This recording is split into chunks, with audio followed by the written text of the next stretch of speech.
আমি একটু দেখতে চাই যে রংপুর বিভাগের কে কোন জেলা থেকে আপনারা এসেছেন। কুড়িগ্রাম থেকে কারা এসেছেন দেখি। কুড়িগ্রাম, মাশাআল্লাহ মাশাআল্লাহ। আচ্ছা, গাইবান্ধা জেলার কে আসছেন? গাইবান্ধা, হ্যাঁ মাশাআল্লাহ। ঠাকুরগাঁও, ঠাকুরগাঁও অনেকে আসছেন। দিনাজপুর জেলা থেকে মাশাআল্লাহ। নীলফামারী, ঠিক আছে, পঞ্চগড় অনেক আসছে। রংপুর, রংপুর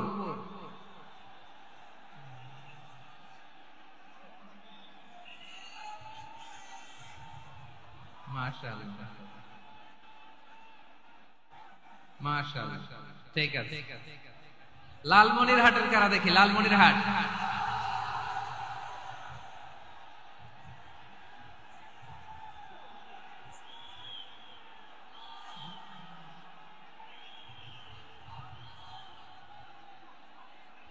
মাশাআল্লাহ মাশাআল্লাহ মাশাআল্লাহ।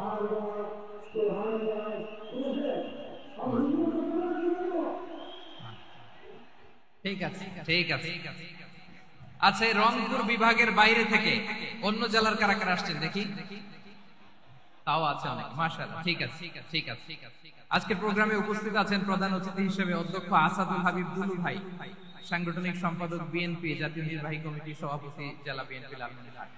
বিশেষ অতিথি হিসেবে আমাদের অনেক ভাইরা এসেছেন, সবাইকে শুকরিয়া জানাই। সভাপতিত্ব করছেন জনাব আব্দুল হাকিম। আইন শৃঙ্খলা বাহিনী, প্রশাসন, ভলান্টিয়ার্স, শুনেছি আমি প্রায় ৫,০০০ ভলান্টিয়ার্স আপনারা নিয়োগ দিয়েছেন, আলহামদুলিল্লাহ। অনেক গোছালো প্রোগ্রাম। আমার প্রাণ ঢালা ভালোবাসা জানবেন, আমার হৃদয়ের গহীন থেকে ভালোবাসা নিবেন, শুভেচ্ছা জানবেন সবাই, ঠিক আছে ঠিক আছে। প্রিয় ভাইরা, আমরা কাল বিলম্ব না করে মূল আলোচনায় চলে যেতে চাই। আজকে যে টপিকের উপর আমি কথা বলবো, টপিকটা হচ্ছে peaceful coexistence and communal harmony, শান্তিপূর্ণ সহাবস্থান এবং সাম্প্রদায়িক সম্প্রীতি। আমাদের বাংলাদেশে সাম্প্রদায়িক সম্প্রীতি আছে না নাই? আবহমান কাল থেকে আমরা মুসলিম, হিন্দু, বৌদ্ধ, খ্রিস্টান, পাহাড়ি, নৃগোষ্ঠী মিলেমিশে একাকার, আমরা সবাই মিলে বাংলাদেশ। আওয়াজ করে বলেন ঠিক কিনা?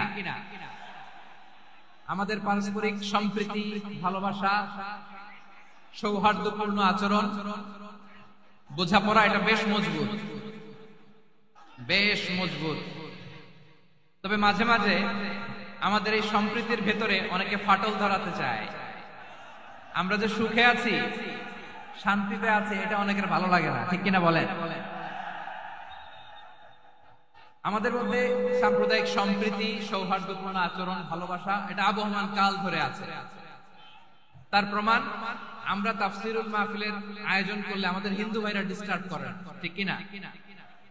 এবং আমি যদি বলি হাত তোলেন, হিন্দু ধর্মের কারা কারা এসেছেন, কত শত কত হাজার যে হাত উঠবে, আপনি অবাক হয়ে যাবেন। আমি চাচ্ছি না হাত উঠাতে। খুলনাতে সর্বশেষ যে আমি প্রোগ্রাম করে গেলাম, সেখানে কয়েকশো হিন্দু ভাই আসছে আমাদের আলোচনা শুনতে, আলহামদুলিল্লাহ। অনেক বৌদ্ধরা আসে, অনেক খ্রিস্টানরা আসে। এবার সফরেও অনেক হিন্দু ভাইরা আমার সাথে দেখা করেছে, তারা বলেছেন হুজুর আমরা আপনার আলোচনা শুনি, আলহামদুলিল্লাহ বলেন। So it's our responsibility to present our religion to our non-Muslim brothers and sisters. আমাদের অমুসলিম ভাই বোনদের কাছে ইসলামের সৌন্দর্য তুলে ধরা, এটা আমাদের দায়িত্ব। We all are the ambassador of Islam. আমরা প্রত্যেকে দায়িত্বশীল, আমরা প্রত্যেকে এক একজন ইসলামের অ্যাম্বাসেডর, আলহামদুলিল্লাহ বলেন। এজন্য এমন ভাবে the beauty of Islam, ইসলামের সৌন্দর্য আমাদেরকে ফুটিয়ে তুলতে হবে, যাতে করে নন মুসলিমরা শাহাদা পড়ে, কালিমা পড়ে মুসলমান হয়ে যায়। অনেক নন মুসলিম ভাই বোন আমাদের হাতে শাহাদা পড়ে, কালিমা পড়ে মুসলমান হয়েছে, অনেক। সো আমরা যেন ইসলামের বিউটিটাকে তুলে ধরতে পারি, এবং এই যে সম্প্রীতি, এটাকে যেন আমরা অটুট রাখতে পারি। আদতে আদতে বাংলাদেশের ইতিহাস বলে আমাদের দেশে কোনো দাঙ্গা নাই, আছে? লালমনিরহাটের ভাইরা আওয়াজ করে বলেন, আমাদের দেশে হিন্দু মুসলিম দাঙ্গা আছে? আমরা ভাই ভাই, আওয়াজ করে বলুন তো, আমরা কি ভাই ভাই? কিন্তু কিছু দুষ্ট লোক আছে তারা আমাদের সম্পর্কের মধ্যে ফাটল ধরাতে চায়, ঠিক কিনা বলেন? মাঝে মাঝে ঝগড়া লাগাতে চায়। দেখবেন পত্র পত্রিকায় দেখা যায় বিভিন্ন ধর্মীয় উপাসনালয়গুলোতে হামলা চালানো হয়। এগুলো রাজনৈতিক উদ্দেশ্য প্রণোদিত, এগুলোর সাথে ইসলামের কোনো সম্পর্ক নাই। এজন্য এই দুর্বৃত্তদের ব্যাপারে আমাদের সাবধান থাকতে হবে। আমরা সবসময় যেমনি ঐক্যবদ্ধ, ইউনাইটেড, আমরা যদি এরকম ইউনাইটেড থাকি, এই সমস্ত দুর্বৃত্তদের কালো হাত ভেঙে দিতে আমাদের 1 ঘন্টাও লাগবে না। চিল্লায় বলো ঠিক কিনা? আমরা সংগঠনবদ্ধ থাকবো। এই যে আমাদের পিসফুল কোএক্সিস্টেন্স, শান্তিপূর্ণ সহাবস্থান। হিন্দুরা পূজা করে, যেদিন হিন্দুদের পূজা অনুষ্ঠান আমরা ওই দিন তাফসীর মাহফিল করি না, ঠিক কিনা বলেন?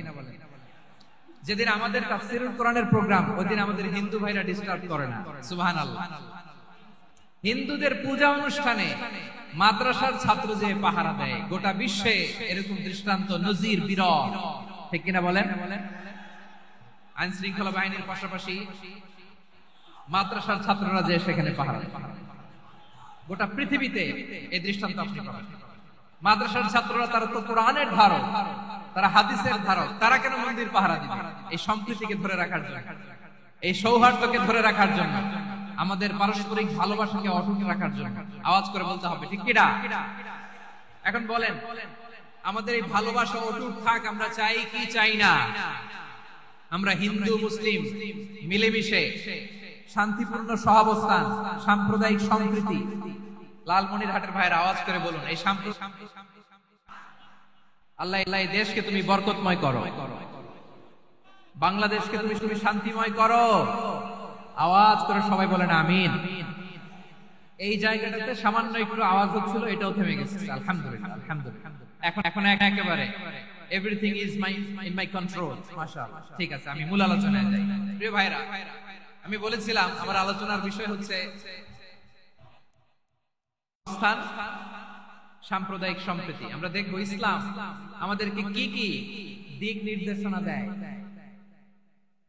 শান্ত হইতে হবে। খরগোশের কানের মতো কান দুটো আমার দিকে করে রাখেন। আমি এখনো উঠে যাব, হাত নাড়ায় লাভ নাই, আমি উঠে যাব। তাকায় থাকো আর কান খাড়া, আওয়াজ হবে না।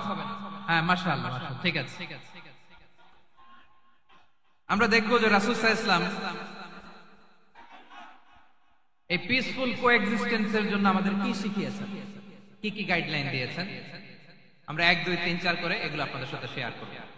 আমি আপনাদের খেদমতে সূরাতুল আনআমের 108 নম্বর আয়াত তেলাওয়াত করেছি।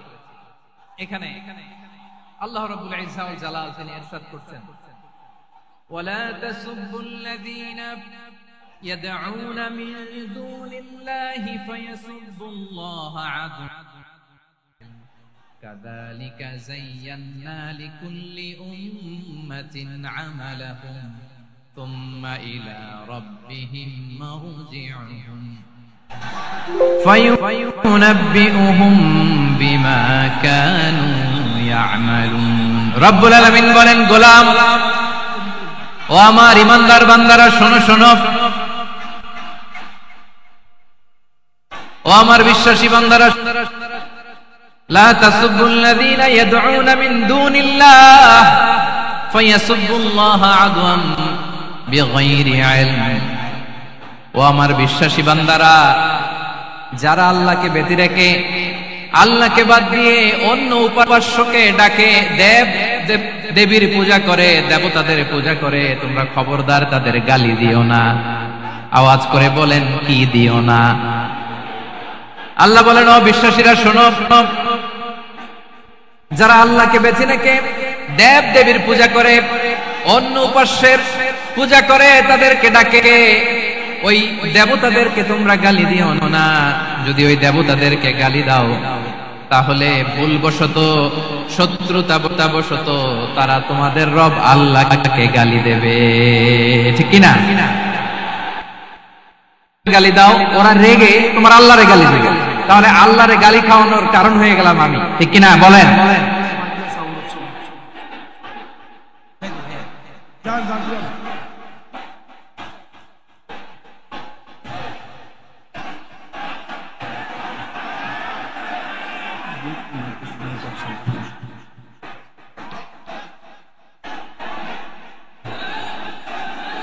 সম্মানিত ভাইরা, এত বিশাল প্রোগ্রাম, মাইকের একটা সেটআপ থাকে, তারগুলো অনেক সময় নড়ে যায়, ধাক্কা ধাক্কিতে ডিসপ্লেস হয়, একটু ঝামেলা হবে।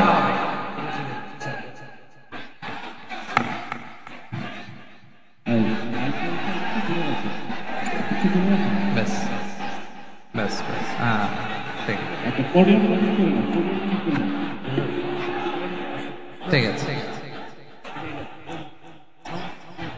একটু একটু সমস্যা হবে মাঝে মাঝে, আপনারা শান্ত থাকলে, শান্ত থাকতে হবে। এইভাবে সাউন্ড নাই, এই নাই, এই বলতে বলতে আমার সময়ও নাই, উঠে যেতে হবে, এগুলো বোকামি। এই বিভাগীয় প্রোগ্রামগুলোতে যাই, চিৎকার চেঁচামেচি করে তোমরা আসো, সময় শেষ, আমাকে উঠে যেতে হয়, আমরা তো বঞ্চিত হলাম। গুরুত্বপূর্ণ অনেক কথা শোনাবো তোমাদের, অনেক। প্রিয় ভাইরা, আপনারা শান্ত হয়ে বসুন, শান্ত হয়ে। রব্বুল আলামিন বলেন, আল্লাহ ছাড়া যারা অন্যান্য উপাস্যদেরকে ডাকে, দেবতাদেরকে ডাকে, তাদেরকে তোমরা গালি দিও না। ওই সমস্ত দেবতাদেরকে যদি তোমরা গালি দাও, তাহলে তারা আল্লাহকে গালি দিবে, ঠিক কিনা বলে? আমরা দেবতাদের গালি দিলে ওরা আল্লাহকে গালি দিবে। রব্বুল আলামিন বলেন, খবরদার দেবতাদেরকে গালি দিও না, তাহলে ওরা তোমার রব আল্লাহরে গালি দেবে। প্রতিটি জাতির জন্য তাদের কাজকে আমি আল্লাহ সুশোভিত করে রেখেছি, তারা সবাই একদিন আমার কাছেই ফিরে আসবে। এরপর আমি রব্বুল আলামিন তাদের আমলনামা তাদেরকে জানিয়ে দেব। সুবহানাল্লাহ পড়ে। প্রিয় ভাইরা, আল্লাহ তাআলা বলেছেন, খবরদার গালি দিও না। আদেশটা কার? আওয়াজ করে বলেন তো। হিন্দুদের দেবতা দেবদেবীদেরকে গালি দেওয়া যাবে না, আওয়াজ করে বলুন প্রিয় ভাইরা, এই আদেশটা কার? এই আপনাদের গলার আওয়াজ। অন্য ধর্মের দেবতাদেরকে যে গালি দেওয়া যাবে না, এই আদেশটা কার? আরো জোরে বলুন, কার? গালি দিবেন কোন দেবতাকে? দিবেন? যদি দেন, তাহলে ওরা আল্লাহরে গালি দিবে। তাহলে আল্লাহরে গালি খাওয়াইলো কে? আপনি, ঠিক কিনা বলেন? আমি আল্লাহকে গালি খাওয়ানোর কারণ হলাম, কারণ আমি যদি গালি রবকে গালি দিত না। আওয়াজ করে বলেন, ঠিক কিনা? তাহলে প্রিয় ভাইয়েরা, ইসলাম আমাদেরকে শিখায়, সূরাতুল আনআমের 108 নম্বর আয়াত থেকে আমরা বুঝলাম, কোন ধর্মকে ছোট করা যাবে না।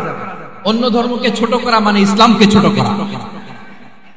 অন্য ধর্মের দেবতাকে গালি দেওয়া মানে আল্লাহকে গালি খাওয়ানো। আওয়াজ করে বলেন, ঠিক কিনা? খবরদার, এটা করা যাবে না। আর অন্য ধর্মের দেবতাকে যদি আপনি গালি দেন, ওরা ইসলাম থেকে দূরে সরে যাবে। যাও ইসলামের প্রতি আকৃষ্ট হয়েছিল, আর কোনোদিন ইসলামের ধারে কাছে আসবে না। আওয়াজ করে বলেন, ঠিক কিনা? এজন্য কখনো কোনোদিন অন্য ধর্মের দেবতাদেরকে গালি দেওয়া যাবে না। অন্য ধর্মের কোন দেবতাদেরকে আমরা গালি দিব না, বরং ইসলামের beauty, the beauty of Islam, ইসলামের সৌন্দর্যকে আমরা তুলে ধরব। আমরা যদি বিশ্বনবী সাল্লাল্লাহু আলাইহি ওয়াসাল্লামের জীবনের দিকে তাকাই, বিষ্ণু ইসলাম মক্কাতে কিংবা মদিনাতে অন্য ধর্মের লোকদের সাথে খুব পিসফুলি লাইফ লিড করেছেন। হোক মুশরিক, হোক খ্রিস্টান, হোক ইহুদি, বিশ্বনবী সবার সাথে মিলেমিশে ছিলেন। আলহামদুলিল্লাহ বলেন। ইসলাম হচ্ছে পিসফুল রিলিজিয়ন। অন্য ধর্মের প্রতি সহনশীলতার সবক ইসলাম আমাদেরকে দেয়। কিন্তু প্রতিটি মুসলিমের এটা মনে রাখতে হবে, আল্লাহর কাছে পছন্দনীয়, গ্রহণযোগ্য ধর্ম, জীবনাদর্শ একটি, সেটা হচ্ছে ইসলাম। আওয়াজ করে বলেন, সেটা কি? লালমনিরহাটের ভাইয়েরা, আওয়াজ করে বলুন, আল্লাহর কাছে মনোনীত। এজন্য রব্বুল আলামিন বলেন, ইন্নাদ-দীনা ইনদাল্লাহিল ইসলাম, আল্লাহর কাছে মনোনীত, গ্রহণযোগ্য, অ্যাকসেপ্টেড ধর্ম মতাদর্শ একটা, সেটা হলো ইসলাম। ইসলাম ছাড়া অন্য কোন ধর্ম যদি কেউ তালাশ করে, তার ওই ধর্ম আল্লাহ গ্রহণ করবে না। ومن يبتغي غير الإسلام دينا فلن يقبل منه وهو في الآخرة من الخاسرين. Whoever seeks anything except Islam, that won't be accepted from him, and he will be loser in the day of judgment. কিয়ামতের দিন ইসলাম ছাড়া কেউ যদি অন্য কোনো ধর্ম তালাশ করেছে দুনিয়াতে, তার এই মতাদর্শ গ্রহণ করা হবে না, and he will be loser. সে হবে লুজার, ক্ষতিগ্রস্ত, হাই কোম্পানির ম্যানেজার। ওর আমও শেষ, সালাও শেষ। আওয়াজ করে বলেন, ঠিক কি না? এজন্য ইসলাম পেয়ে আমরা খুশি না বেজার? প্রত্যেক নামাজ শেষে আমরা আল্লাহরে বলি আল্লাহ ওয়াবিল ইসলামি দীনা ওয়া বি মুহাম্মাদিন নাবিয়ান ওয়া রাসূলা। ও আল্লাহ, তোমারে রব হিসেবে পেয়ে আমরা খুশি। ও আল্লাহ, ইসলামকে ধর্ম হিসেবে পেয়ে আমরা খুশি। বিশ্ব নবীকে আমাদের রাসূল পেয়ে আমরা খুশি। ঠিক কিনা বলে? ইসলাম ছাড়া অন্য কোন ধর্ম আমরা গ্রহণ করব না। ঠিক কিনা বলেন? আল্লাহর কাছে অ্যাকসেপ্টেড রিলিজিয়ন একটা, সেটা ইসলাম। তো বিশ্বনবী সাল্লাল্লাহু আলাইহি ওয়াসাল্লাম মক্কাতে কিংবা মদিনাতে খুব পিসফুলি এক্সিস্ট করেছেন, যে কোনো ধর্মের সাথে মিলেমিশে চলেছেন। তার প্রমাণ আমরা যদি রাসূল সাল্লাল্লাহু আলাইহি ওয়াসাল্লামের বায়োগ্রাফির দিকে তাকাই, তাহলে দেখব তিনি মুশরিকদের সাথে পিস ট্রিটি করেছেন, শান্তি চুক্তি, পিস ট্রিটি, পিস এগ্রিমেন্ট। আপনারা হুদাইবিয়ার সন্ধির নাম শুনেছেন? আমার লালমনিরহাটের কলিজার টুকরা ভাইয়েরা, হুদাইবিয়ার সন্ধির নাম আপনারা শুনেন নাই? ষষ্ঠ হিজরিতে বিষ্ণু ইসলাম মুশরিকদের সাথে এই ট্রিটি করেছেন, চুক্তি। কাদের সাথে? মুশরিকদের সাথে। আমরা তো মুসলমান বসতে পারি না।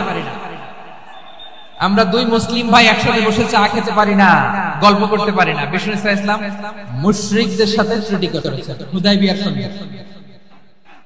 এই সন্ধির আগে মক্কা থেকে কেউ মদিনায় যেতে পারে না, মদিনা থেকে কেউ মক্কায় যেতে পারে না। কিন্তু এই সন্ধির পরে ট্রাফিক স্বাভাবিক হয়ে গেল, মক্কার লোকেরা মদিনায় আসতে পারে। এটাকে বলে সুলহে Hudaibiya, the peace agreement of Hudaibiya, শান্তি চুক্তি। আমরা পৃথিবীতে এখন অনেক শান্তি চুক্তির নাম শুনি, এগুলো সব the piece treaty of Hudaibiya থেকে কপি করা। আল্লাহু আকবার। তাহলে বিশ্বনবী সাল্লাল্লাহু আলাইহি সাল্লাম তিনি যে শান্তিপূর্ণ সহাবস্থানে বিশ্বাসী ছিলেন, মুসলমানেরা যে অন্য ধর্মের প্রতি সহনশীল, তার প্রমাণ হচ্ছে এই পিস ট্রিটি।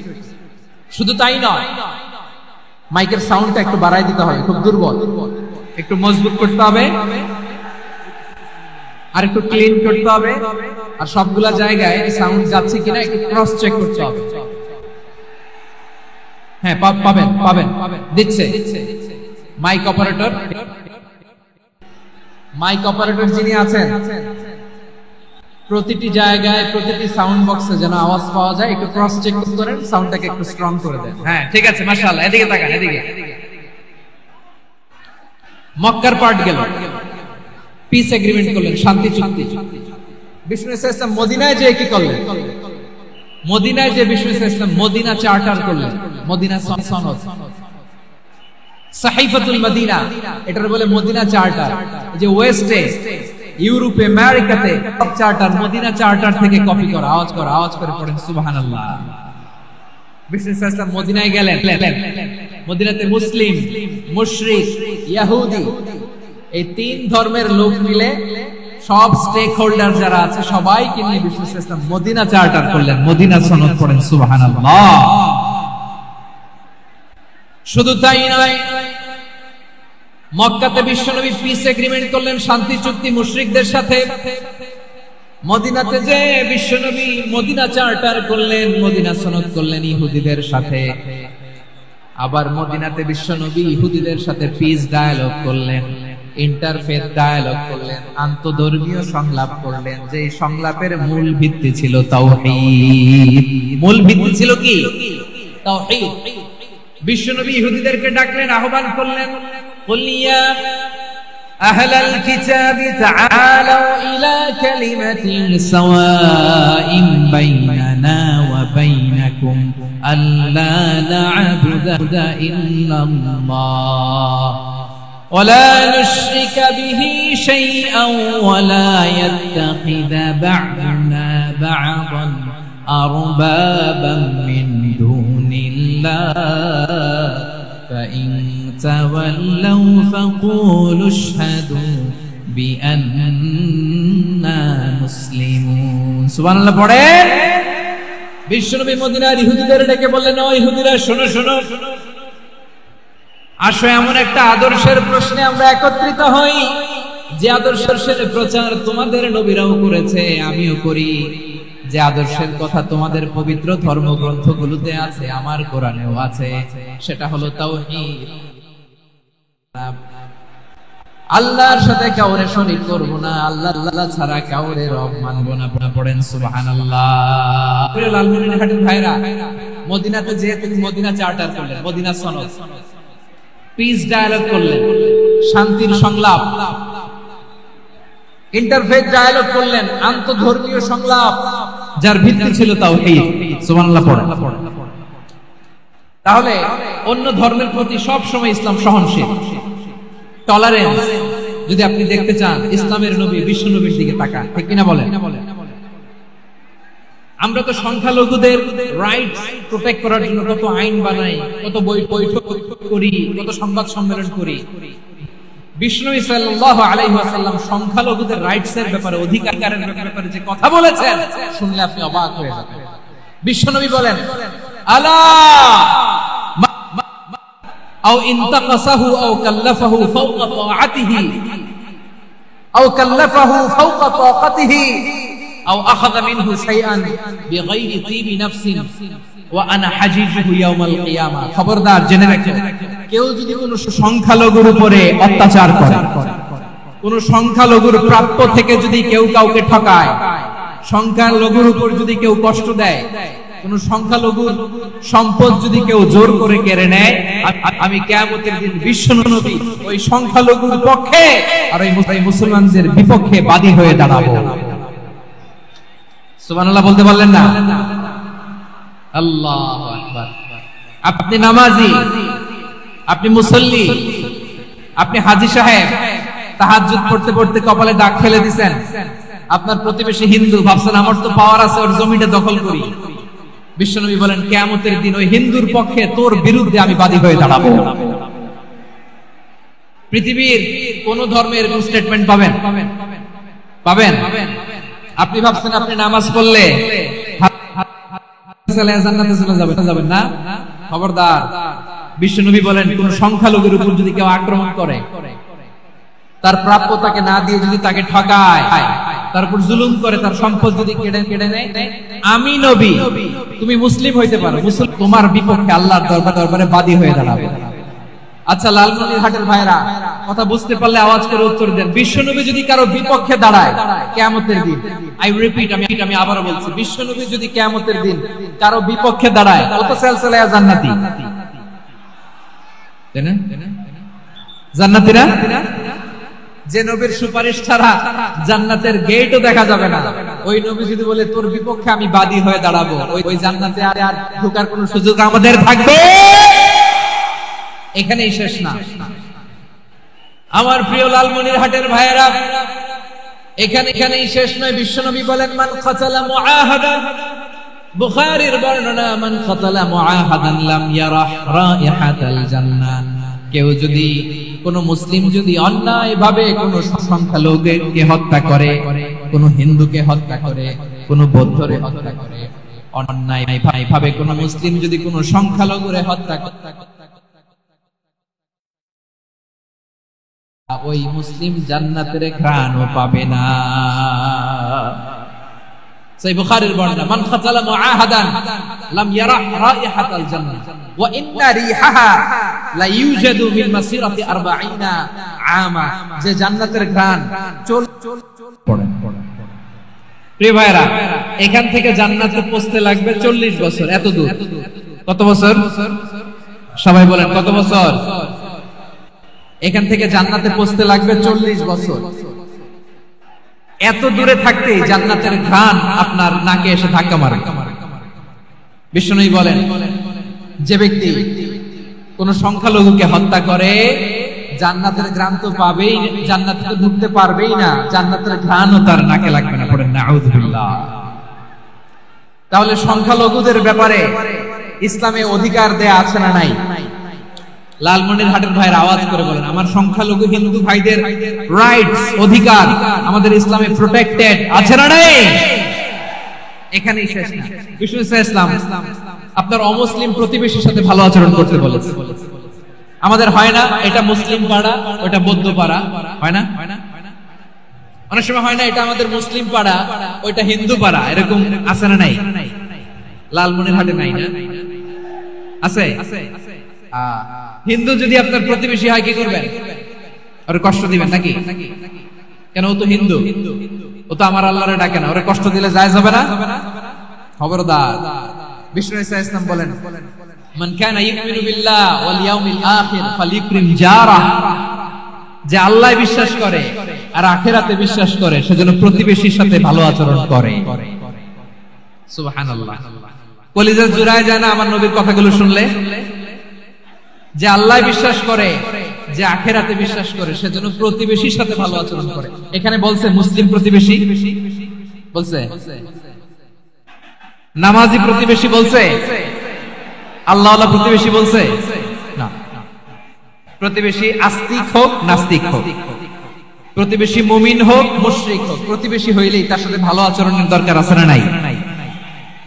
আমার প্রিয় লালমনিরহাটের ভাইরা, বিষ্ণু ইসা ইসলাম ওনার ইহুদি প্রতিবেশীদের দেখাশোনা করতেন। আওয়াজ না শোনা যাক, আমারও তো দেখা যায়, আমারও তো দেখা যায়। তাকায় থাকে, তাকায় থাকলে সওয়াব হবে। কোরআনের কথা যেখান থেকে হয় এদিকে তাকায় থাকলেই বরকত। তাকায় থাকে।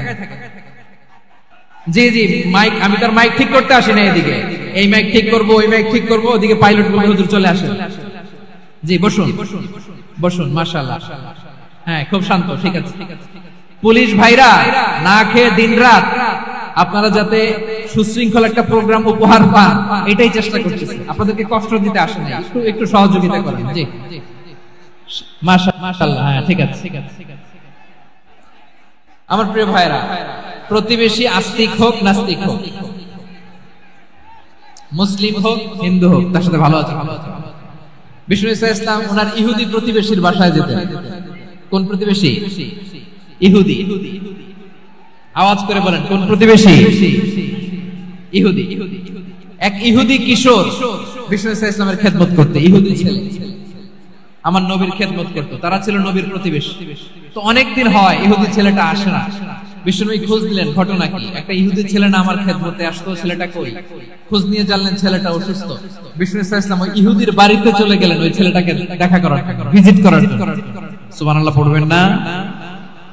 গেলেন, যে দেখে ইহুদি ছেলেটা মুমূর্ষ, জান যায় যায় ভাব, বিছানায় পড়ে আছে, তার বাবা দাঁড়ানো। বিশ্বনবী তার মাথার পাশে বসলেন, মাথায় হাত বুলিয়ে দিলেন আর ছেলেটাকে বললেন, আসলিম, হে ইহুদি ছেলে, আসলিম, ইসলাম ধর্ম গ্রহণ করো। তো ছোট্ট ছেলে ভাবে আমরা ইহুদি, এখন ইসলাম ধর্ম গ্রহণ করলে আব্বা যদি বকা দেয়, ফানাযারা ইলা ওয়াজহি আবি, ছেলেটা তার বাবার চেহারার দিকে তাকালো, দেখে আব্বা কি করে। আব্বা যদি বলে তাহলে ইসলাম ধর্ম গ্রহণ করো। ইহুদি ছেলেটা তার বাবার দিকে যখন তাকালো, ওর বাবা বলে, আতি আবুল কাসিম, আবুল কাসিম যা বলে তাই করো। আবুল কাসিম হচ্ছে বিষ্ণু ইসলামের একটা কুনিয়াত, উপনাম। আমার রাসূলের বড় ছেলের নাম ছিল কাসেম। যেমন দেখবেন আমাদের এলাকায় কারো ছেলের বড় ছেলের নাম যদি হয় আব্দুল্লাহ, এরা আব্দুল্লাহর বাপ বলে ডাকে। কারো বড় মেয়ের নাম যদি হয় ফাতেমা, এরা কি ডাকে? ফাতেমার বাপ বলে না? তো বিষ্ণু ইসলামের বড় ছেলের নাম ছিল কাসেম। ইহুদি বাবা বলল, আতি আবুল কাসেম, আবুল কাসেম যা বলে তাই শোনো, মানে মুহাম্মদ যা বলে তাই শোনো। এই কথা শুনে ছেলে সাহস পাইছে, ছেলে আবার পড়তে আরম্ভ করলো, আশহাদু আল্লা ইলাহা ইল্লাল্লাহ ওয়া আশহাদু আন্না মুহাম্মাদার রাসূলুল্লাহ, পড়েন আল্লাহু আকবার। বিশ্বনবীর আহ্বান শুনে ওই আহ্বানে সাড়া দিয়ে ইহুদি ছেলে শাহাদা পড়ে মুসলমান হয়ে গেল। তার হৃদয়টারে ঈমানের নূর দিয়ে আলোকিত করে দিল কে? প্রিয় ভাইরা, এবার রাসূল সাল্লাল্লাহু আলাইহি ওয়াসাল্লাম বের হয়ে আসলেন ঘর থেকে আর বললেন, আলহামদুলিল্লাহিল্লাযী আনকাযাহু মিনান নার, প্রশংসা সে আল্লাহ, যে আল্লাহ জাহান্নামে চলে যাচ্ছিল প্রায় এমন একটা লোককে মুহূর্তের মধ্যে কালেমায়ে শাহাদাতের বদৌলতে জান্নাতি বানায় দিলেন। আওয়াজ করে পড়েন সুবহানাল্লাহ। এই হাদিস থেকে আমরা কি শিখলাম? What is the moral of the story? এক নাম্বার স্টোরি হলো, প্রতিবেশী ইহুদি হোক হিন্দু হোক, যাবেন, সুসম্পর্ক রাখবেন, উপহার দিবেন, বিপদে পাশে দাঁড়াবেন, তাইলেই তো আপনাদের প্রতি, মুসলমানদের প্রতি তারা আকৃষ্ট হবে, ঠিক কিনা বলেন? আপনি যদি হিন্দুদের সাথে বৌদ্ধদের সাথে নাই মিশেন, নাস্তিকের কাছে নাই যান, তো ইসলামের সৌন্দর্যটা ওরা বুঝবে কেমনে? আমার অনেক হিন্দু পরিচিত ভাই আছে, ওরা আমাদের ইফতারের প্রোগ্রামে এসে একসাথে ইফতারি করে। অনেক মদখোর আমার সাথে বসে একসাথে ডিনার করে, হাফ প্যান্ট পরা, গলায় স্বর্ণের চেইন, হাতে স্বর্ণের ব্রেসলেট, আয়েশা আমার সাথে ডিনার করছে, আছে এরকম গাঁজাখোর। আমি বলে আসো, welcome welcome to my dinner, আসো বসো। বসলেই তো আমি ওর ডিএনএ, চিন্তার ডিএনএ চেঞ্জ করে দেওয়ার সুযোগ পাবো। চিল্লায় বলো ঠিক কি না? আসতে হবে আমার কাছে। Our door is open. The door of Islam is open 24/7. সব সময় আমাদের ইসলামের দরজা আমার অমুসলিম ভাইদের জন্য খোলা আছে না নাই? এই হাদিস থেকে দুইটা শিক্ষা। এক নম্বর শিক্ষা, প্রতিবেশী মুসলিম হোক অমুসলিম হোক, যান। অসুস্থ হইলে একটু আপেল নিয়ে যান, আঙ্গুর নিয়ে যান, কমলা নিয়ে যান, তাদের সাথে ভালো আচরণ করেন। ইসলামের বিউটি দেখে, সৌন্দর্য দেখে অবাক হবে। নসিব ভালো হলে কোনদিন কালিমা পড়ে মুসলমান হয়ে যাবে। তাহলে অমুসলিমের সাথে ভালো সম্পর্ক। বিশ্বনবী ইহুদির বাড়িতে গেলেন, ইহুদির বাড়ি, আর আমার মুসলমান ভাই আমার কাফের বলে, এরকম আছে না নাই? মুসলিম মুসলিমরা দেখতে পারে না, সহ্য করতে পারে। বিশ্বনবী সাল্লাল্লাহু আলাইহি ওয়াসাল্লাম ইহুদির বাড়িতে গেলেন, এটা একটা শিক্ষা। আরেকটা শিক্ষা হলো, ভাইরা ধাক্কা মেরে এসে সামনে এসে কি লাভ? প্রোগ্রাম তো শেষ হচ্ছে, এখনই শেষ হচ্ছে। তো এই যে আমাদের বকশি ভাই ওয়াদা নিল, হাত তোলালো, মিম বলে এত কথা বললো, তো আমি জেলায় জেলায় যে খালি হাত নাড়াই তোমাদের জন্য নাকি? হ্যাঁ, হাত নাড়াই শুধু। এই ধাক্কাইতে ধাক্কাইতে এদিকে এসে হাত নাড়াইতেছে, হয়েছে তো, দেখলাম তো, ঠিক আছে, মাশাআল্লাহ, অনেক সুশৃঙ্খল, অন্যান্য যে কোনো জেলার জন্য সুশৃঙ্খল। আমার দিকে তাকাও, আমার দিকে তাকাও, ঠিক আছে। এই যে দাঁড়িয়ে আছে, একটা ছেলে নড়ে না, দেখছেন? মাশাআল্লাহ মাশাআল্লাহ মাশাআল্লাহ। হ্যাঁ, এইভাবে। আর কয়েকটা মজাদার কথা আছে, শুনুন। এই হাদিস থেকে আমাদের শিক্ষা হলো, আমার প্রতিবেশী যেই ধর্মের হোক আমি সম্পর্ক রাখবো। অসুস্থ হলে যাব, কি বলেন ভাইরা? যাবেন না? যাবেন না আপনারা? আচ্ছা, 2 নম্বর শিক্ষা হলো, বিষ্ণু ইসা ইসলামের খাদেম ছিল ইহুদি, এতদিন খেদমত করলো, একদিনে বিশ্বনবী ওরে কালিমার দাওয়াত দেয় নাই। কারণ কি? বিশ্বনবী একটা ভালো সময়ের অপেক্ষা করতেছিলেন, প্রপার টাইমিং।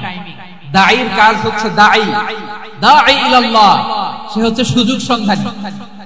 দাঈ সুযোগ খোঁজে, কখন দাওয়াত দিলে ব্যাটে বলে হবে, ঝুপ বুঝে কোপ মারে, ঠিক কিনা বলেন? বিষ্ণু ইসলাম ভালো সময়ের অপেক্ষা করতেছিলেন, দেখি ভালো সময় আসুক আসুক আসুক আসুক। আস্তে আস্তে এমন সময় আসছে, ছেলে এবার মুমূর্ষ। অসুস্থ ব্যক্তির হৃদয় অত্যন্ত নরম থাকে। হসপিটালে যখন কেউ যায়, তার হৃদয়টা বড্ড নরম থাকে, মৃত্যুর ভয়ে তার অন্তরটা নরম থাকে, ঠিক কিনা বলেন? এই প্রপার টাইমিং এর অপেক্ষা করতেছিলেন। যখনই টাইমিং পেয়েছেন, দাওয়াত দিলেন, পড়ো লা ইলাহা ইল্লাল্লাহ, সুবহানাল্লাহ পড়েন সবাই। তাহলে ইসলাম অমুসলিম প্রতিবেশীর সাথে ভালো আচরণ করতে হবে। ইসলাম অমুসলিম মাতা পিতার সাথে ভালো আচরণ করতে হবে। মাতা পিতা যদি অমুসলিম হয়, তাহলে ফেলে দিতে পারবেন? পারবেন? পারবেন? আমার লালমনিরহাটের ভাইরা, অনেক হিন্দু ছেলে আমাদের হাতে শাহাদা পড়ে মুসলিম হয়, কিন্তু ওর মা মুসলমান হয় নাই, বাবাও হয় নাই। এরকম আছে না নাই? তো ও হয়েছে মুসলিম, মা বাপ হিন্দু, এখন মা বাপ কি বাদ? হ্যাঁ, মা বাপ বাদ দেয়া যাবে? যেই মা আপনারে 9 মাস 8 মাস পেটে ধারণ করলো, আপনার মায়ের নার ছেঁড়া ধন, আপনি ওই মারে বাদ দিতে পারবেন? যে মায়ের বুকের তাজা দুধ খেয়ে আপনি আজকে বাড়ন্ত তাজা তর তাজা, ওই মারে বাদ দেয়া যাবে? মায়ের এক ধারে দুধের দাম, কাটিয়া গায়ের চাম, পাপোশ বানাইলে ঋণের শোধ হবে না, এমন দরদি ভাবে কেউ হবে না আমার মাহা গো। মায়ের এক ধারে দুধের দাম, কাটিয়া গায়ের চাম, পাপোশ বানাইলে ঋণের শোধ হবে না, এমন দরদি ভাবে কেউ হবে না আমার মাহা গো, ঠিক কিনা? মাকে তো বাদ দেওয়া যায় না।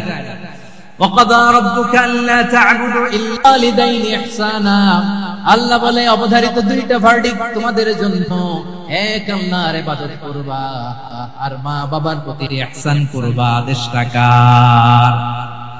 মা বাবার প্রতি ইহসান করতে হবে। আমার মা হিন্দু হোক, ভালো আচরণ করতে হবে, বৌদ্ধ হোক, ভালো আচরণ করতে হবে। আমার যে সমস্ত হিন্দু ভাইয়েরা মুসলিম হয়েছে, তোমাদের মা বাবা এখনো মুসলমান হয় নাই, তাদের সাথে ভালো আচরণ করতে হবে, আপনাদের খেদমত নিজে করতে হবে অথবা খেদমতের ব্যবস্থা করাই দিতে হবে। মান্থলি যে খরচ লাগে এটা দিতে হবে। আরে তুমি এখন মুসলিম, তোমার মা বাবা হিন্দু, এখনই তো সুযোগ ইসলামের সৌন্দর্য দেখানো। এখন মা বাবা যদি দেখে আরে এটা হিন্দু থাকতে তোকে তো বদমাইশ ছিল, বেয়াদব ছিল, কি এমন ধর্ম সে গ্রহণ করলো যেটা গ্রহণের সাথে সাথে সে পাল্টে গেল, কি এমন এমন ধর্ম সে গ্রহণ করেছে যেটা তার জীবনকে আলোকিত করে দিয়েছে।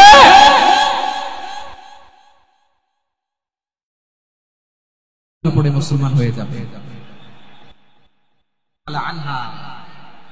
আবু বকর রাদিয়াল্লাহু তাআলা আনহুর মেয়ে,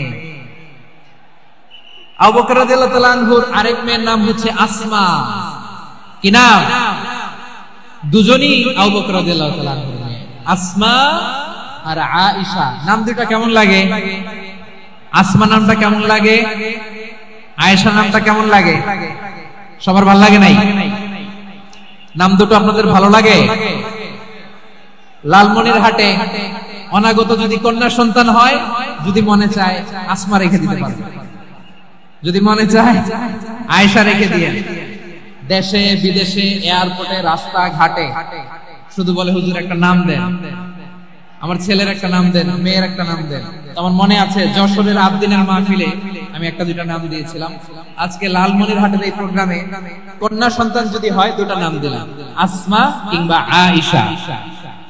ইনশাআল্লাহ পড়েন। দুজন বোন, এক মায়ের, বাবা এক, মা দুইজন। আয়েশা রাদিয়াল্লাহু তাআলা আনহার মায়ের নাম উম্মে রুমান, আর আসমা রাদিয়াল্লাহু তাআলা আনহার মায়ের নাম কুতাইলা বিনতে আব্দুল উজ্জা। আবু বকর রাদিয়াল্লাহু তাআলা আনহু চারটা বিয়ে করেছেন। তো একই ঘটনা ঘটেছে এই ফ্যামিলিতে। আসমা ইসলাম ধর্ম গ্রহণ করে মুসলিমা, কিন্তু তার মা কুতাইলা মুশরিকা। আই রিপিট, বোঝার জন্য আমি আবারও বলি, আসমা রাদিয়াল্লাহু তাআলা আনহা মুসলিমা, আর আসমার মা কুতাইলা, আওয়াজ করে বুঝে থাকলে বলেন, আসমার মা মুশরিকা। তার মানে মেয়ে মুসলিম, মা অমুসলিম। ভেজাল আছে না নাই? কিন্তু কুতাইলা আর ধৈর্য ধারণ করতে পারে না। নার ছেড়া ধন, কলিজার টুকরা ধন, কলিজার টুকরা সন্তান আসমারে দেখতে বড্ড মন চায়। সাইয়েদনা আসমা রাদিয়াল্লাহু তাআলা আনহা মক্কা থেকে হিজরত করে মদিনায় চলে গেলেন। হুদাইবিয়ার পর যখন মক্কা মদিনার ট্রাফিক স্বাভাবিক হলো, মক্কার লোক মদিনায় যায়, মদিনার লোক মক্কায় আসে। কুতাইলা কলিজার টুকরা সন্তান আসমারে দেখার জন্য কিছু উপহার নিয়ে বিশাল মরুপথ পাড়ি দিয়ে মক্কা থেকে মদিনায় যায়। সুবহানাল্লাহ বলেন। এখন মা আসছে মেয়ের সাথে দেখা করতে, মেয়ে তো আর দেখা দেয় না। মেয়ে ভাবছে আমার মা তো মুশরিকা, অপবিত্রা, তার সাথে কি দেখা দেয়া যাবে? বিশ্বনবীর দরবারে চলে গেলেন। সুবহানাল্লাহ বলেন। কি সৌভাগ্যবান ছিল তারা, মাসলা জানার দরকার হলেই নবীর দরবারে চলে যেত। ঘরে বউয়ের সাথে ঝগড়া হলে নবীর দরবারে চলে যেত। অনেক সাহাবী বলে আমার পেটে ক্ষুধা লাগলো আমি নবীর কাছে চলে যেতাম, কারণ নবীর চেহারার দিকে তাকালেই আমার পেটের ক্ষুধা মিটে যেত। সাইয়েদনা আসমা রাদিয়াল্লাহু তাআলা আনহা বিশ্বনবীর কাছে চলে গেলেন, যে বললেন ইয়া রাসূলুল্লাহ ইয়া হাবিবাল্লাহ ইন্না উম্মি কাদিমাতুন ইলাইয়া ওয়া হিয়া রাগিবা। আমার মা মক্কা থেকে অনেক দূর মরুর পথ পাড়ি দিয়ে উপহার সামগ্রী নিয়ে মদিনায় আমার সাথে দেখা করতে এসেছে গো নবী। আমার জানতে বড্ড ইচ্ছে হয় আমি আমার মুশরিকা মায়ের সাথে একটু দেখা করতে পারবো কিনা। আফা আসিলুহা, আগে যেমনি আমি আমার মায়ের সাথে ভালো আচরণ করতাম, যেমনি আমি আমার মায়ের সাথে সদাচরণ করতাম গো নবী, এখন আমি মুসলিমা, মা মুশরিকা, এখনো কি আগের মতো সদাচরণ করতে পারবো নাকি?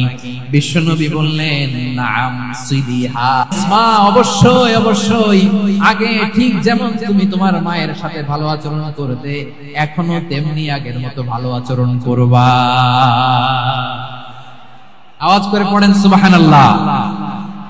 কি ইসলাম আমরা পেয়েছি, কত ব্রড মাইন্ডেড আমাদের ইসলাম, কত ওপেন মাইন্ডেড ইসলাম, কত ওপেন আপ করতে পারে, চিন্তা করতে পারে। বিষ্ণু বললেন হ্যাঁ অবশ্যই, নাম সুলিহা, আগে যেমনি ভালো আচরণ করছো আসমা, এখন ওইরকমই করো, পারলে আরো বাড়ায় করো। সুবহানাল্লাহ বলেন। তাহলে আমার যে হিন্দু ভাইরা, হিন্দু বোনেরা, ইমানের বদৌলতে দৌলতে আপনি ধন্য হয়েছেন, আপনার আম্মা আব্বা এখনো মুসলমান হয় নাই, তাদের জন্য দোয়া করেন, তাদের জন্য দোয়া করেন, আল্লাহ যেন তাদেরকেও ঈমানের দৌলত দান করেন। আমরা সবাই পড়ি আমিন, আরো জোরে পড়েন আমিন। এখন বলেন, ইসলাম কি ন্যারো মাইন্ডেড রিলিজিয়ন না ব্রড মাইন্ডেড? লালমনিরহাটের যুবক ভাইরা আওয়াজ করো, ইসলাম কি ন্যারো মাইন্ডেড না ব্রড মাইন্ডেড? কতটা ব্রড মাইন্ডেড দেখেন। বিশ্বনবী সাল্লাল্লাহু আলাইহি সাল্লাম অমুসলিমরা যদি নবীকে উপহার দিত, ওই উপহারও বিশ্বনবী গ্রহণ করতেন। সুবহানাল্লাহ পড়েন। আপনার অমুসলিম বন্ধু যদি উপহার দেয়, সেটাও আপনি নিতে পারবেন, যেটা নেওয়া যায়। কিন্তু আপনার বন্ধু যদি আপনার মদের বোতল দেয়, নিতে পারবেন? হ্যাঁ, মদের বোতল দিলে পারবেন। আপনার বন্ধু যদি আপনার পর্ক দেয়, পর্ক, শুকরের গোশত মিশ্রিত কোনো খাবার, ওটা নিতে পারবেন না। হালাল যে কোনো জিনিস নিতে পারবেন। বিশ্বনবী সাল্লাল্লাহু আলাইহি ওয়াসাল্লাম অমুসলিমদের দেয়া হাদিয়া গ্রহণ করতেন। কেমন নবী ছিলেন? আমার নবীরে চিনে নেন, আমার নবীর অ্যাটিটিউড জেনে নেন। বিশ্বনবী সাল্লাল্লাহু আলাইহি ওয়াসাল্লাম যখন কোন জনপদে যেতেন, তিনটা অপশন নিয়ে যেতেন। প্রিয় ভাইয়ের আওয়াজ করে বলতে হবে, কোন জনপদে গেলে আমার নবীর অপশন থাকতো কয়টা? আমার মতো তিন আঙ্গুল উঁচু করে দেখান আর বলুন, আমার নবী কোন জনপদে গেলে কয়টা অপশন নিয়ে যেতেন? এক নাম্বার অপশন, আসলিম তাসলাম। নতুন এলাকায় গেলে বলতেন আসলিম তাসলাম, ইসলাম ধর্ম গ্রহণ করো, শান্তিতে থাকবা, আমার ভাই হয়ে যাও, আমরা ভাই ভাই। ইসলাম মানো, আমরা ভাই ভাই। অপশন নাম্বার কত? এক। যদি বলে না ইসলাম মানবো না, ওকে, অপশন নাম্বার 2, মুসলিম হওয়ার দরকার নাই, লা ইকরাহা ফিদ্দিন, ইসলামে কোনো বাড়াবাড়ি নাই। খ্রিস্টান আছো থাকো, বৌদ্ধ আছো থাকো, ইহুদি থাকতে চাও থাকো, কিন্তু আমরা যেহেতু রিজিওনাল সুপার পাওয়ার, আমাদের আন্ডারে থাকো, ট্যাক্স দিয়া থাকো, এটা বলে জিজিয়া। আলেম যারা আছেন বুঝবেন, এটা আরবিতে কি বলে? জিজিয়া। You pay us the tax, we will give you the security. তোমরা ট্যাক্স দিবা, আমরা সিকিউরিটি দিব, আমাদের আওতায় থাকবা, কেউ তোমাদেরকে আক্রমণ করতে পারবে না, আমরা নিরাপত্তা দিব। সুবহানাল্লাহ বলেন। এটা অপশন নাম্বার কত? আচ্ছা, বুঝে থাকলে বলেন, এক নাম্বার অপশন কি ছিল? ইসলাম। ইসলাম মানো, শান্তিতে থাকবা, ভাই ভাই, আমরা ভাই ভাই। অপশন নাম্বার 2, ট্যাক্স দাও, আমরা নিরাপত্তা দিব, মুসলিম হওয়া লাগবে না। এখন এক নাম্বারও মানে না, 2 নাম্বারও মানে না, মুসলিম হবো না, ভালো, খ্রিস্টান থাকো, ট্যাক্স দাও, আমরা সিকিউরিটি দিব না, এটাও মানে না। বিষ্ণু বলেন, তাহলে তলোয়ার আমাদের আর তোমাদের মাঝে ফয়সালা করবে, মুসলিমও হবে না, ট্যাক্স দিবা, নিরাপত্তা দিব, আমাদের, আমরা সুপার পাওয়ার, আমাদের আন্ডারে থাকবে, এটাও না। তাহলে তোমাদেরকে তো আমরা বিশ্বাস করতে পারি না, কখন না কখন বিশ্বাসঘাতকতা করো, কার সাথে মিলে হাত মিলাও, তলোয়ার আমাদের মাঝে ফয়সালা করবে। তখন তিনি জিহাদের সশস্ত্র সংগ্রামের ঘোষণা দিতেন। সুবহানাল্লাহ পড়েন। দেখেন, পশ্চিমারা জিহাদকে এইভাবে চিত্রায়িত করে না, ওরা জিহাদ বলতে বোঝায় তলোয়ার, হাত কাটো, গলা কাটো, না। জিহাদ সশস্ত্র সংগ্রাম 3 নম্বরে। অধিকাংশ ক্ষেত্রেই বিশ্বনবীর সুন্দর আচরণ দেখে, আরে আমার নবীর যে নুরানি চেহারা, অনেকে তো কেবল সিরেফ চেহারাটা দেখে কালিমা পড়ে মুসলমান হয়ে গিয়েছে। যারা মুসলিম হয় নাই, তারা তাদের ইসলামী বলবৎ ছিল, ট্যাক্স দিয়ে ইসলামের আন্ডারে ছিল। যারা এটাও মানে নাই, ওইটাও মানে নাই, তাদের বিরুদ্ধে জিহাদ। বিষ্ণু ইসলাম 7ম হিজরিতে যখন খায়বার বিজয়ের পরে ইসলাম রিজিওনাল সুপার পাওয়ার হিসেবে আত্মপ্রকাশ করলো, বিশ্বনবী চিঠি লিখলেন অন্যান্য সুপার পাওয়ারের কাছে, রাষ্ট্রীয় চিঠি লেখে এক রাষ্ট্রপ্রধান আরেক রাষ্ট্রপ্রধানের কাছে, ঠিক কিনা বলেন? জানেন না আপনারা, এই যে 24-এর ছাত্র নাগরিক অভ্যুত্থানে, এই অভ্যুত্থান যখন শুরু হয়, আমি তখন সাউথ আফ্রিকাতে, একটা স্ট্যাটাস দিয়েছিলাম, গোটা নয় গোটা দেশ সংস্কার করা লাগবে। শুধু বাংলাদেশ নয়, সারা বিশ্বের বাংলা ভাষাভাষী লোকেরা এই আন্দোলনের সাথে সমর্থন তারা করেছে, এটাকে সাপোর্ট করেছে, তারা সমর্থন দিয়েছে। আমাদের ইউনাইটেড আরব আমিরাতের বাংলাদেশি ভাইয়েরা, তারা সেখানে রাস্তায় নেমে এসেছিল, জানেন? ওইখানে ডেমনস্ট্রেশন করা যায় না, সেখানকার সরকার তাদেরকে যাবজ্জীবন দিয়েছিল। তখন আমাদের এই যে প্রধান উপদেষ্টা ডক্টর মোহাম্মদ ইউনূস সরাসরি G2G বলে, G2G, government to government, G2G, উনি চিঠি লিখলেন যে তাদেরকে, ইউর হাইনেস, হে সম্মানিত আমির, আপনি আমার এই চিঠির কারণে আমার সম্মানে এই 53 জন বাংলাদেশিকে মাফ করে দেন। এই চিঠির বদৌলতে বেকসুর খালাস পেয়ে গিয়েছিল আমাদের ভাইরা, জানেন না এই ঘটনা আপনারা? তাহলে গভর্নমেন্ট টু গভর্নমেন্ট চিঠি দেওয়া হয়। সপ্তম হিজরিতে বিষ্ণু ইসলাম সব সুপার পাওয়ারের কাছে চিঠি দিলেন, রোমান সম্রাটের কাছে, পারস্য অধিপতির কাছে, মিশরের অধিপতির কাছে, সবার কাছে চিঠি লিখলেন। চিঠির ভাষা ছিল এরকম: মিন মুহাম্মাদিন রাসূলিল্লাহ ইলা মুকাওকিস আযীমিল কিবত। মুহাম্মদ রাসূলুল্লাহর পক্ষ থেকে মিশরের বাদশার কাছে, আসলিম তাসলাম, ইসলাম মানে শান্তিতে থাকবা, সালামুন আলা মান ইত্তাবাআল হুদা, শান্তি তার জন্য যে হেদায়েতের অনুসরণ করে। সুবহানাল্লাহ পড়েন। তো এই চিঠি অনেকে ভালোভাবে রিসিভ করেছে। অনেকে এই চিঠি পাওয়ার পরে নবীর কাছে আবার ইন রিটার্ন উপহার পাঠিয়েছে। কি পাঠিয়েছে? উপহার। বিশ্বনবীকে বিশাল এক উপহারের ডালি পাঠিয়েছে। মিশরের বাদশা মুকাওকিস ছিলেন ধর্মে খ্রিস্টান। লালমনিরহাটের ভাইয়েরা আওয়াজ করে বলেন, মিশরের বাদশা ধর্মে কি ছিল? খ্রিস্টান। কি উপহার দিয়েছিল আমার নবীকে? শুনতে মনে চায়? আওয়াজ নাই লালমনিরহাটের গলায়, শুনতে মনে যায়? 1000 স্বর্ণ মুদ্রা, 1000 স্বর্ণ, 2টা খ্রিস্টান দাসী, একজনের নাম মারিয়া বিনতে শামউন আল কিবতিয়া, আর একজনের নাম সিরিন বিনতে শামউন আল কিবতিয়া। একজন খ্রিস্টান দাস 20 স্থান কাপড় জামা বানানোর জন্য, আমরা নবী যেন সেলাই করে জামা বানাতে পারে এজন্য 20 স্থান কাপড়, 20 স্থান ফাইন গার্মেন্ট। সুবহানাল্লাহ পড়বেন না? এরপরে একটা গাধা যেটার নাম ছিল উফাইর, আর একটা খচ্চর, এটার নাম ছিল দুলদুল। খচ্চর চিনেন? গাধা আর ঘোড়ার ক্রসিং এ যে প্রাণীটা দুনিয়াতে আসে সেটা খচ্চর বলে। তো এই যে সুপার পাওয়ার খ্রিস্টান বাদশার কাছে নবী চিঠি লিখলেন, ওই খ্রিস্টান বাদশা আমার নবীকে উপহার দিল। বিশ্বনবী এই উপহারগুলো সানন্দে গ্রহণ করেছে। সুবহানাল্লাহ পড়বেন না? তাহলে অমুসলিম কেউ যদি আপনাকে উপহার দেয়, হালাল উপহার হলে আপনি গ্রহণ করতে পারবেন। অনুরূপ ভাবে পারস্যের বাদশা, রোম সম্রাট বিশ্বনবীকে উপহার পাঠিয়েছেন। আমার নবী সবগুলো উপহার, গিফট গ্রহণ করেছেন। সুবহানাল্লাহ বলেন। তাহলে প্রিয় লালমনিরহাট, আওয়াজ করে বলুন, ইসলাম কি ন্যারো মাইন্ডেড রিলিজিয়ন না ব্রড মাইন্ডেড? আম্মাজান আয়েশার কাছে মাসালা জানতে চায় মেয়েরা। হে আম্মাজান, অগ্নি উপাসকেরা তাদের ঈদের দিন নওরোজের সময় আমাদেরকে পাখি দেয়, নেওয়া যাবে? উনি বললেন, ওরা জবাই করে দিলে নেওয়া যাবে না, কিন্তু ওরা যদি ফল মূল এরকম খাবার দেয় এগুলো নেওয়া যাবে। তার মানে অমুসলিমদের দেয়া উপহার এটা গ্রহণ করা যায়। সুবহানাল্লাহ বলেন। শুধু তাই নয়, বিষ্ণু ঈসা ইসলাম অমুসলিমদের সাথে আর্থিক লেনদেনও করেছেন, ফিনান্সিয়াল ডিলিং করেছেন। অমুসলিমদের সাথে প্রয়োজনে আপনি ফিনান্সিয়াল ডিলিং করতে পারবেন। আমরা প্রায় দেখি বাজারের মিষ্টির দোকানগুলো আমার হিন্দু ভাইদের। লালমনিরহাটে মিষ্টির দোকান, দইয়ের দোকান কারা চালায়? হিন্দুরা চালায়। তারপরে যে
কয়েক কেজি বার্লি নিয়ে যাই, আর বন্ধক হিসেবে মাটা ছুটাই নিয়ে যাও। সুবহানাল্লাহ পড়বেন না? বাকিতে নিছিলেন, বাকিতে।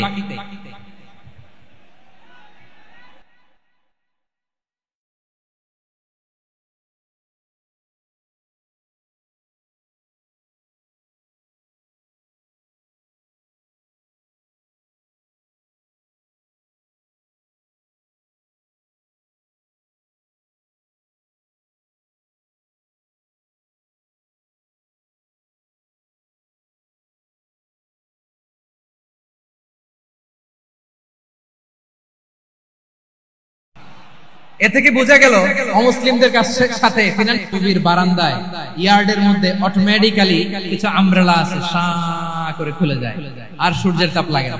আবার সন্ধ্যাবেলায় এই আমব্রেলা গুলো ওরা ক্লোজ করে ফেলে, দেখেন নাই না?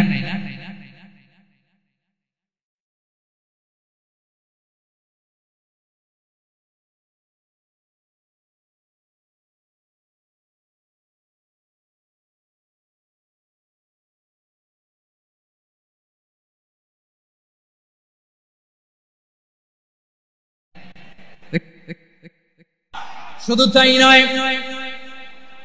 ইন কেস অফ ইমার্জেন্সি, প্রয়োজনে ইসলামের খাতিরে ইসলামকে সামনের দিকে এগিয়ে নিয়ে যাওয়ার জন্য অমুসলিমদের সাপোর্ট নেওয়া জায়েজ আছে। সুবহানাল্লাহ বলেন। অমুসলিমদের সাপোর্ট নেয়া, তাদের থেকে অর্থ নেয়া, পলিটিক্যাল সাপোর্ট, পলিটিক্যাল অ্যাসাইলাম নেওয়া জায়েজ আছে। আমাদের অনেক বিশ্ববরেণ্য দায়ীরা আমেরিকায় অস্থায়ীভাবে অ্যাসাইলাম নিয়ে থাকে, নিজের দেশে গেলে ফাঁসিতে ঝুলাই দিবে। যুগ যুগ ধরে দায়ীদের উপর এরকম অত্যাচার আর নির্যাতন আছে না নাই? মিশরের অনেক দায়ীরা পাশ্চাত্যে যেয়ে থাকে, এই যে তারা পলিটিক্যাল অ্যাসাইলাম নিয়ে থাকে, রাজনৈতিক আশ্রয়, এটা জায়েজ আছে না? এটা যে জায়েজ আছে তার প্রমাণ স্বয়ং বিশ্বনবী সাল্লাল্লাহু আলাইহি ওয়াসাল্লাম পলিটিক্যাল সাপোর্ট নিয়েছিলেন অমুসলিমদের কাছ থেকে। সুবহানাল্লাহ বলেন। খুব মজাদার একটা ঘটনা শুনবেন, আপনাদের আগ্রহ দেখে তো মনে হয় না শোনার ইচ্ছা আছে? আছে আছে, গলায় জোর আছে। লিল্লাহি লিল্লাহি তাকবীর, নারে মাশাআল্লাহ।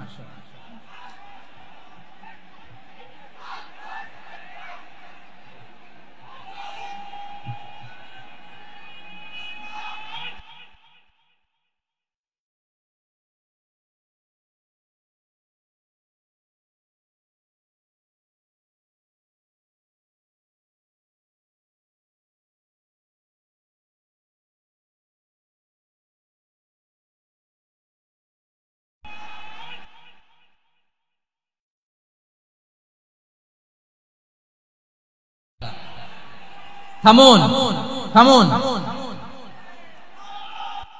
বছর বিশ্বনবীর সবচেয়ে কাছের মানুষ খাদিজা রাদিয়াল্লাহু তাআলা আনহা ইন্তেকাল করেছেন। বিশ্বনবী বড্ড কষ্ট পেলেন, হৃদয়টা ভেঙে খান খান। যিনি ঘরের ভেতরে বিশ্বনবীকে সান্ত্বনা দিতেন, ভালোবাসা দিতেন, বাইরে গেলে কুরাইশরা বকাঝকা করে, অত্যাচার করে, কিন্তু আম্মা জান খাদিজা রাদিয়াল্লাহু তাআলা আনহা ঘরটারে এমন শান্তির নীড় বানায় রেখেছেন, এই ঘরের ভিতরে ঢুকলে বিশ্বনবীর কলিজাটা ঠান্ডা হয়ে যেত। এজন্য রব্বুল আলামিন বলেন, খাদিজা, ও আমার বান্দি খাদিজা, জান্নাতে এমন স্পেশাল একটা ঘর আমি তোমার জন্য রেডি করে রেখেছি। ওই ঘরের মধ্যে কোনো আওয়াজ নাই, ওই ঘরের মধ্যে কোনো নয়েজ নাই, ওই ঘরে কোনো বিশৃঙ্খলা নাই। কারণ মক্কার জমিনে আমার নবী কুরাইশদের বিশৃঙ্খলা, নয়েজ আর ঝামেলাগুলোকে উপেক্ষা করে যখন তোমার ঘরের ভিতরে ঢুকতো, ঘরটারে তুমি শান্তির নীড়, ঠান্ডা, নীরব, নিস্তব্ধ, নিঝুম আর শান্তির নীড় বানিয়ে রেখেছো। এজন্য জান্নাতে স্পেশাল একটা শান্তির নীড় আমি তোমারে উপহার দেব। ওই প্রিয়তমা স্ত্রী খাদিজা ইন্তেকাল করলেন, বিশ্বনবীর হৃদয় ভেঙে খান খান। আবার ওনার চাচা আবু তালেব ইন্তেকাল করলেন, যিনি পলিটিক্যাল শেল্টার দিতেন নবীকে। কে দিতেন? আবু তালেবের ভয়ে, বিশ্বনবীর এই চাচার ভয়ে কোন মুশরিক নবীর গায়ে হাত দেওয়ার সাহস পায় নাই। এখন স্ত্রীও নাই, চাচা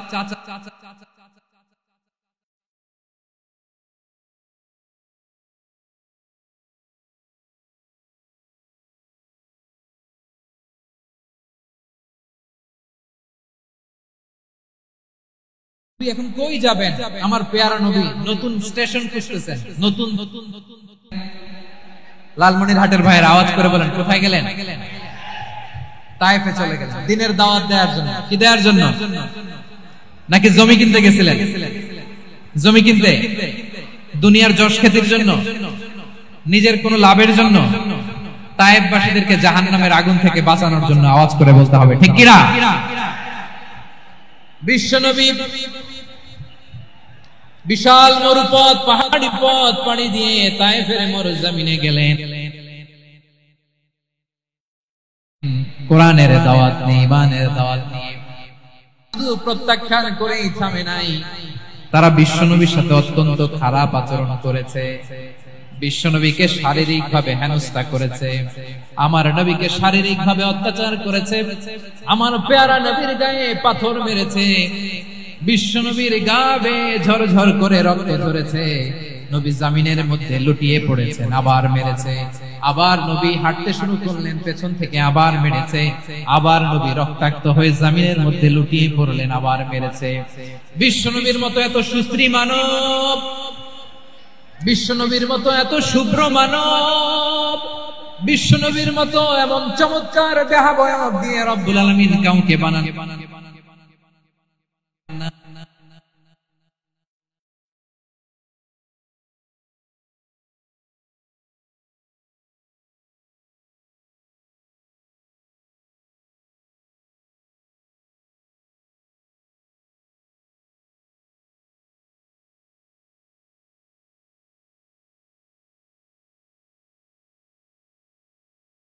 কিনা বলে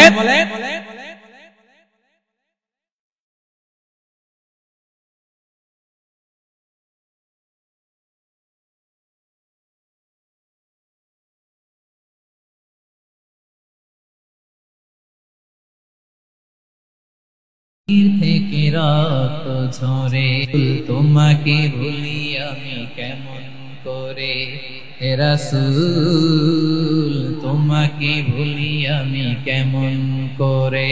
পারেন না আপনারা?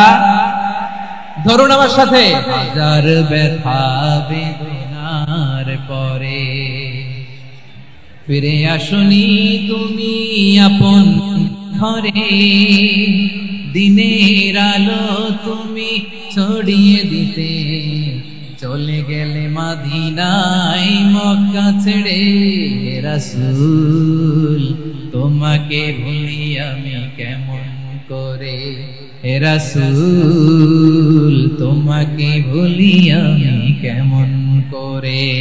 ঠিক কিনা বলে? প্রিয় ভাইরা, তাইফের ছেলেরা নবীকে রক্তাক্ত করে, আমার নবী কই যাবে? কই যাবে?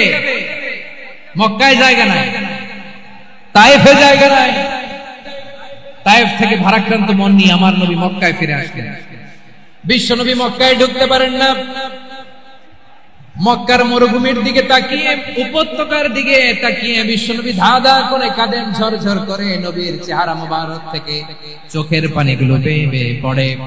আমার জন্মস্থান, আমার শৈশব, কৈশোর, যৌবন কেটেছে এই মক্কায়, আমার এলাকায় আমি ঢুকতে পারি না। বিশ্বনবী মক্কার অনতি দূরে দাঁড়িয়ে যায়েদকে পাঠালেন, যায়েদ যাও দেখো কেউ আমাকে সাপোর্ট করার মতো আছে কিনা, যাও অমুকের কাছে যাও। সাইয়েদনা যায়েদ গেলেন,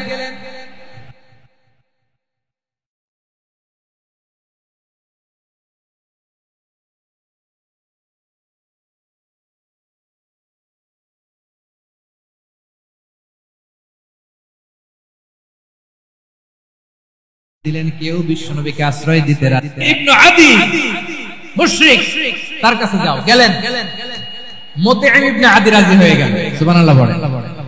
দেখেন অনেক বিপদের সময়ও আমি নিজে সাক্ষী, সামাজিক ভাবে, রাজনৈতিক ভাবে কত ঝঞ্ঝা, কত ষড়যন্ত্র, কত কনস্পাইরেসি পারি দিয়ে আমাদেরকে সামনে এগিয়ে যেতে হয়। এই শত্রুদের ভেতরেও একজনকে দাঁড় করিয়ে দেয় যে আল্লাহর কোরআনের জন্য রেডি হয়ে যায়। পড়েন সুবহানাল্লাহ। মুতঈম ইবনে আদি, আল্লাহ তার মনকে নরম করে দিলেন। মুতঈম বলে, মুহাম্মদ আমি তোমাকে আশ্রয় দিব। তার দুই ছেলেকে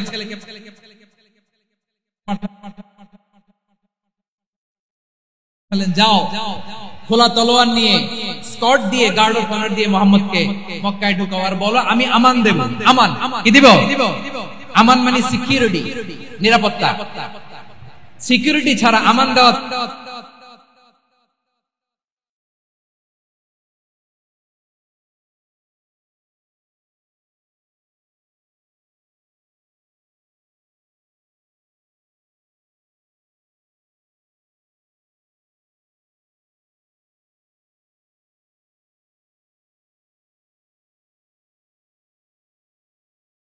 ছিল না মুশরিক। সবাই বলতে হবে মুসলিম না মুশরিক। তাহলে মুশরিকের কাছ থেকে নবী পলিটিক্যাল অ্যাসাইলাম, আধুনিক রাষ্ট্রবিজ্ঞানের ভাষায় পলিটিক্যাল অ্যাসাইলাম, যেটাকে বলে রাজনৈতিক আশ্রয়, উনার আমান বা নিরাপত্তার এই ঘোষণায় তিনি মক্কায় ঢুকলেন। যতদিন নিরাপত্তা ছিলেন। মুতিম যখন মারা গেল, বিষ্ণু ইসলাম হিজরত করে মদিনায় চলে গেলেন। সুবহানাল্লাহ। কিন্তু মুতিম যে বিশ্বনবীর উপকার করছে এটা বিশ্বনবী ভুলে নাই। আমাদের অনেকে আছে উপকার করার পরে আর খেয়াল থাকে না, খাওয়ার পরে গলা দিয়ে নামলে আর খেয়াল থাকে না, এরকম আছে না নাই?